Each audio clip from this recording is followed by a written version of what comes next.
ओम शांति। 15 मई 2026 बाबा के महावाक्य। मीठे बच्चे, यह दुनिया कब्रिस्तान होने वाली है, इसीलिए इससे दिल नहीं लगाओ।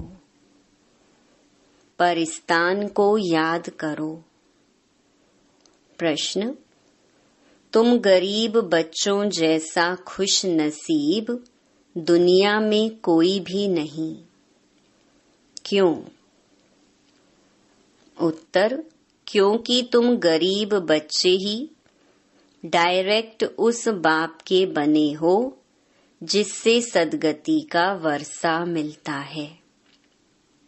गरीब बच्चे ही पढ़ते हैं। साहूकार यदि थोड़ा पढ़ेंगे भी तो उन्हें बाप की याद मुश्किल से रहेगी। तुम्हें तो अंत में बाप के सिवाय और कुछ भी याद नहीं आएगा, इसीलिए तुम सबसे खुश नसीब हो। गीत: दिल का सहारा टूट ना जाए। ओम शांति।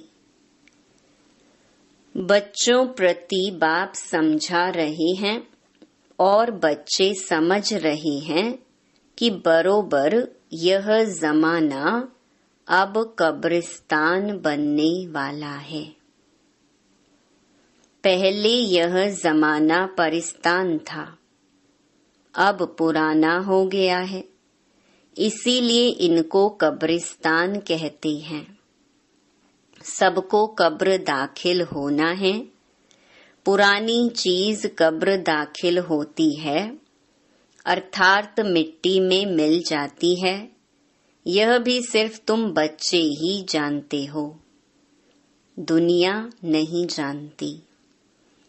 कुछ विलायत वालों को मालूम होता है कि कब्र दाखिल होने का समय दिखता है। तुम बच्चे भी जानते हो कि परिस्तान स्थापन करने वाला हमारा बाबा फिर से आया हुआ है। बच्चे यह भी समझते हैं, अगर इस कब्रिस्तान से दिल लगाई तो घाटा पड़ जाएगा। अभी तुम बेहद के बाप से बेहद सुख का वर्षा ले रहे हो, सो भी कल्प पहले मुहाफिक। यह तुम बच्चों की बुद्धि में हर कदम रहना चाहिए, तो यही मन मनाभव है। बाप की याद में रहने से ही परिस्तानी बनेंगे। भारत परिस्तान था और खंड परिस्तान नहीं बनते हैं। यह है माया रावण का पॉम्प। यह थोड़ा समय चलने वाला है। यह है झूठा शो। झूठी माया झूठी काया है ना। यह पिछाड़ी का भबका है। इनको देखकर समझते हैं स्वर्ग तो अभी है, पहले नर्क था। बड़े बड़े मकान बनाते रहते हैं। यह 100 वर्ष का शो है। टेलीफोन, बिजली, एरोप्लेन आदि यह सब 100 वर्ष के अंदर बनते हैं।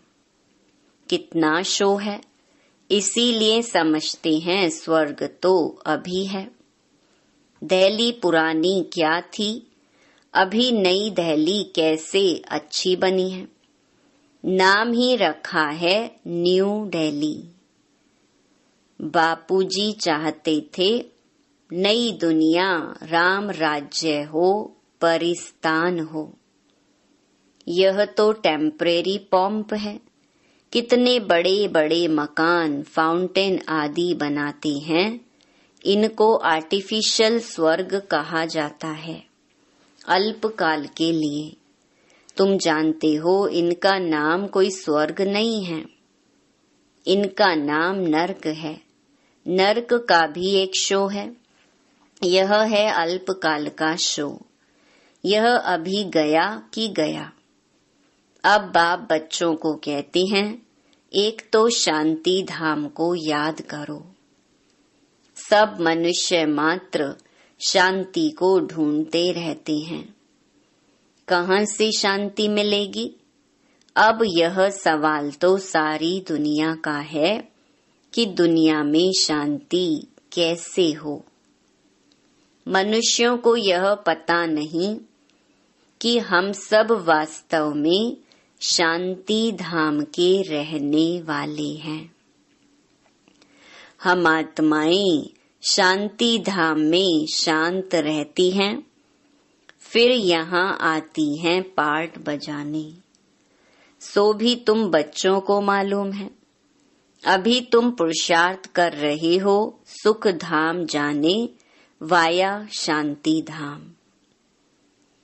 हर एक की बुद्धि में है हम आत्माएं अभी जाएंगी अपने घर शांति धाम। यहाँ तो शांति की बात हो नहीं सकती, यह है ही दुख धाम। सतयुग पावन दुनिया, कलयुग है पतित दुनिया। इन बातों की समझ अभी तुम बच्चों को आई है। दुनिया वाले तो कुछ भी नहीं जानते हैं। तुम्हारी बुद्धि में आया है, बेहद का बाप हमको सृष्टि चक्र के आदि मध्य अंत का राज समझाते हैं। फिर कैसे धर्म स्थापक आकर धर्म स्थापन करते हैं। अब सृष्टि में कितने अथाह मनुष्य हैं। भारत में भी बहुत हैं। भारत जब स्वर्ग था तब बहुत साहूकार थे और कोई धर्म नहीं था। तुम बच्चों को रोज रिफ्रेश किया जाता है, बाप और वर्षे को याद करो। भक्ति मार्ग में भी यह चला आता है। हमेशा अंगुली दिखाते हैं कि परमात्मा को याद करो। परमात्मा अथवा अल्लाह वहाँ है, परंतु सिर्फ ऐसे ही याद करने से कुछ होता थोड़ी है। उनको यह भी पता नहीं है कि याद से क्या फायदा होगा। उनके साथ हमारा क्या संबंध है, जानते ही नहीं। दुख के समय पुकारते हैं, हे राम। आत्मा याद करती है, परंतु उनको यह पता नहीं है कि सुख शांति किसको कहा जाता है। तुम्हारी बुद्धि में आता है कि हम सब एक बाप की संतान हैं, तो फिर दुख क्यों होना चाहिए। बेहद के बाप से सदा सुख का वर्षा मिलना चाहिए। यह भी चित्र में क्लियर है। भगवान है ही स्वर्ग की स्थापना करने वाला हेवनली गॉड फादर। वह आते भी भारत में ही है, परंतु यह कोई समझते नहीं है। देवी देवता धर्म की स्थापना जरूर संगम पर ही होगी, सतयुग में कैसे होगी। परंतु यह बातें दूसरे धर्म वाले जानते नहीं। यह तो बाप ही नॉलेजफुल है, समझाते हैं आदि सनातन देवी देवता धर्म कैसे स्थापन हुआ। सतयुग की आयु लाखों वर्ष कहने से बहुत दूर कर देते हैं। तुम बच्चों को चित्रों पर ही समझाना है। भारत में इन लक्ष्मी नारायण का राज्य था। इन्होंने कैसे कब यह राज्य पाया यह नहीं जानते। सिर्फ कहते हैं यह सतयुग के मालिक थे। उनके आगे जाकर भीख मांगते हैं तो अल्पकाल के लिए कुछ न कुछ मिल जाता है। कोई दान पुण्य करते हैं, उनको भी अल्पकाल के लिए फल मिल जाता है। गरीब पंचायत के मुखी को भी इतनी ही खुशी रहती है जितनी साहूकार मुखी को। गरीब भी अपने को सुखी समझते हैं। बॉम्बे में देखो गरीब लोग कैसे कैसे स्थानों पर रहते हैं। तुम बच्चे अभी समझते हो भल करोड़पति हैं, परंतु कितने दुखी हैं। अभी तुम कहेंगे हमारे जैसा खुश नसीब और कोई नहीं। हम डायरेक्ट बाप के बने हैं, जिससे सद्गति का वर्षा मिलता है। बड़े बड़े आदमी कभी भी ऊंच पद पा ना सके।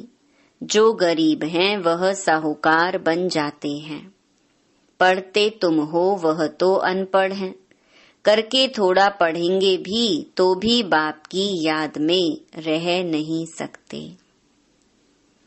अंत में तुमको सिवाय बाप के और कुछ भी याद नहीं रहना है। जानते हो यह सब कब्रिस्तान होना है। बुद्धि में रहना चाहिए यह जो हम धंधा आदि करते हैं थोड़े समय के लिए हैं। धनवान लोग धर्मशालाएं आदि बनाते हैं, वह कोई धंधे के लिए नहीं बनाते हैं। जहाँ तीर्थ वहाँ धर्मशालाएं नहीं हो तो कहाँ रहें? इसीलिए साहूकार लोग धर्मशालाएं बनाते हैं। ऐसे नहीं कि व्यापारी लोग आकर व्यापार करें। धर्मशाला तीर्थ स्थानों पर बनाई जाती हैं। अब तुम्हारा सेंटर बड़े ते बड़ा तीर्थ है। तुम्हारे सेंटर्स जहाँ जहाँ हैं वे बड़े से बड़े तीर्थ हैं, जहाँ से मनुष्य को सुख शांति मिलती है। तुम्हारी यह गीता पाठशाला बड़ी है। यह सोर्स ऑफ इनकम है। इससे तुम्हारी बहुत आमदनी होती है। तुम बच्चों के लिए यह भी धर्मशाला है, बड़ी से बड़ा तीर्थ है। तुम बेहद के बाप से बेहद का वर्षा लेते हो। इस जैसा बड़े से बड़ा तीर्थ कोई होता नहीं। उन तीर्थों पर जाने से तो तुमको कुछ भी मिलता नहीं। यह भी तुम समझते हो। भक्त लोग बड़े प्रेम से मंदिर आदि में चरणामृत लेते हैं। समझते हैं उनसे हमारा हृदय पवित्र हो जाएगा, परंतु वह तो पानी है। यहाँ तो बाप कहते हैं मुझे याद करो तो वर्षा मिलेगा। अभी बेहद के बाप से तुमको अविनाशी ज्ञान रत्नों का खजाना मिलता है। अक्सर करके शंकर के पास जाते हैं। समझते हैं अमरनाथ ने पार्वती को कथा सुनाई। तब कहते हैं भर दे झोली। तुम अविनाशी ज्ञान रत्नों से झोली भरते हो। बाकी अमरनाथ कोई एक को थोड़े ही बैठकर कथा सुनाएगा। जरूर बहुत होंगे और वह भी मृत्यु लोक में ही होंगे। सूक्ष्म वतन में तो कथा सुनाने की दरकार ही नहीं। अनेक तीर्थ बनाए हैं। साधु संत महात्मा आदि ढेर जाते हैं। अमरनाथ पर लाखों आदमी जाते हैं।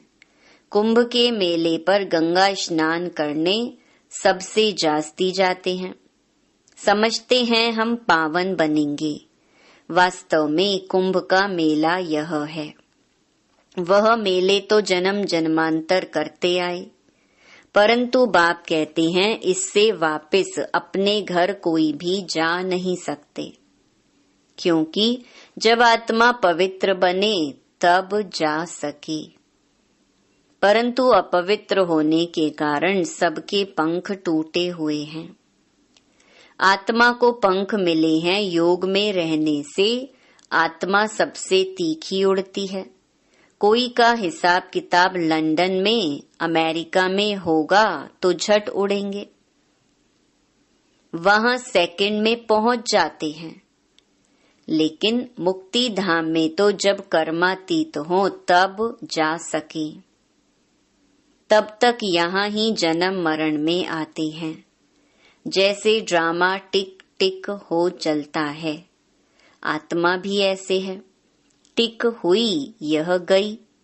इन जैसी तीखी और कोई चीज होती नहीं। ढेर की ढेर सब आत्माएं मूल वतन में जाने वाली हैं। आत्मा को कहाँ का कहाँ पहुँचने में देरी नहीं लगती है। मनुष्य यह बातें समझते नहीं। तुम बच्चों की बुद्धि में आता है कि नई दुनिया में जरूर थोड़ी आत्माएं होंगी और वहां बहुत सुखी होंगी। वही आत्माएं अब 84 जन्म भोग बहुत दुखी हुई हैं। तुमको सारे चक्कर का मालूम पड़ा है। तुम्हारी बुद्धि चलती है और कोई मनुष्य मात्र की बुद्धि नहीं चलती। प्रजापिता ब्रह्मा भी गाया हुआ है। कल्प पहले भी तुम ऐसे ही ब्रह्मा कुमार कुमारी बने थे। तुम जानते हो कि हम प्रजापिता ब्रह्मा के बच्चे हैं। हमारे द्वारा बाबा स्वर्ग की स्थापना करा रहे हैं। जब नंबरवार पुरुषार्थ अनुसार लायक बन जाएंगे तो फिर पुरानी दुनिया का विनाश होगा। त्रिमूर्ति भी यहाँ ही गाया हुआ है।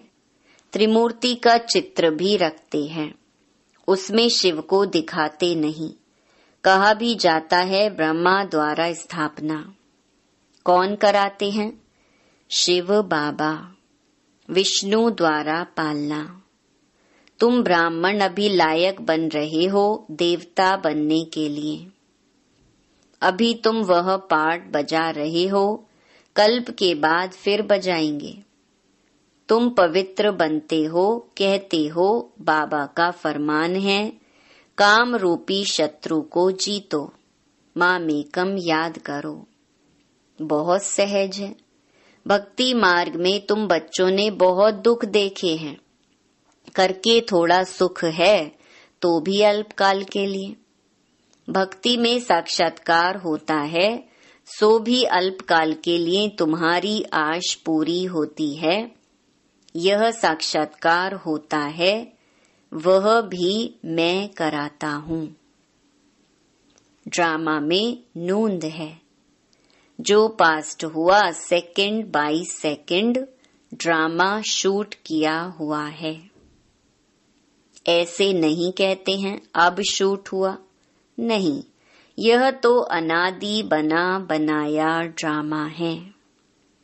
कितने भी एक्टर्स हैं सबका पार्ट अविनाशी है।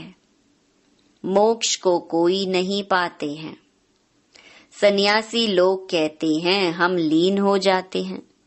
बाप समझाते हैं तुम अविनाशी आत्मा हो। आत्मा बिंदी है। इतनी छोटी सी बिंदी में 84 जन्मों का पार्ट नोंधा हुआ है। यह चक्कर चलता ही रहता है। जो पहले पहले पार्ट बजाने आते हैं वही 84 जन्म लेते हैं। सब तो ले ना सके। तुम्हारे सिवाय और कोई की बुद्धि में यह नॉलेज नहीं है। ज्ञान का सागर एक ही बाप है। तुम जानते हो हम बाप से वर्षा ले रहे हैं। बाप हमको पतित से पावन बनाते हैं। सुख और शांति का वर्षा देते हैं। सतयुग में दुख का नाम निशान नहीं होता। बाप कहते हैं आयुष्मान भव, धनवान भव। निवृत्ति मार्ग वाले ऐसी आशीर्वाद दे ना सके। तुम बच्चों को बाप से वर्षा मिल रहा है। सतयुग त्रेता है सुख धाम। फिर दुख कैसे होता है यह भी कोई नहीं जानते। देवताएं वाम मार्ग में कैसे जाते हैं वह निशानियां हैं। जगन्नाथपुरी में देवताओं के चित्र ताज आदि पहने हुए दिखाते हैं।